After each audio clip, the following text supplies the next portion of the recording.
नाभिक आणि धोबी समाजाला एससी मधून आरक्षण द्या म्हणणाऱ्या लक्षाला आमचा इशारा आहे की आमच्या नादी लागायचं नाही।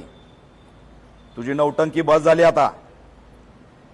2 जिल्ह्यामध्ये टुरुक टुरुक एका समाजाच्या बळावरती फिरला म्हणजे काय देशाचा राष्ट्राचा नेता झाला का तू?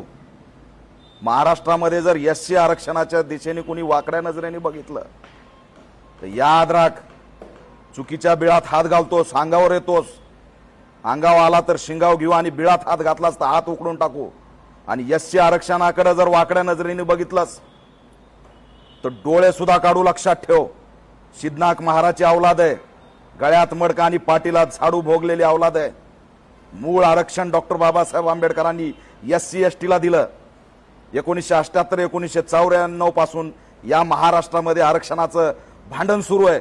त्यात कुठेही मागणी नव्हती।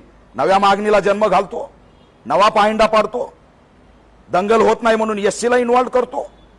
कुणाची सुपारी घेऊन आणि कुणाची तळी उचलून हे भाषण करायला लागलाय।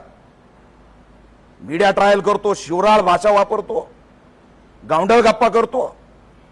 अरे 4 भुरटे टकुचे घेऊन फिरला म्हणजे तू काय मोठा विद्वान गेला का लागून?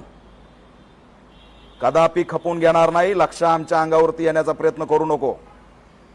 ओबीसीला समजलंय ओबीसीच्या आरक्षणाला धोका नाही, पितळ उघड पडतंय, दंगली होत नाहीत, सामाजिक सलोखा बिघडत नाही म्हणून आता एससीला इन्व्हॉल्व करताय।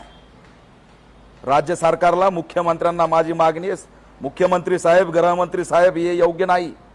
याला रोका। याला तुम्ही पोलीस संरक्षण दिलंय म्हणून याची जीप चुरू चुरू चालायला लागली। हे पोलीस संरक्षणात बसून काही बराळायला लागलाय।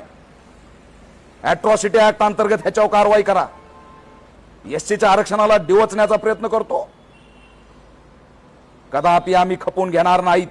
याचा बोलवता धनी हा नागपूरचा आहे। एससीच्या नेत्यांना मी आवाहन करतो, याचा पाठिंबा काढून घ्या।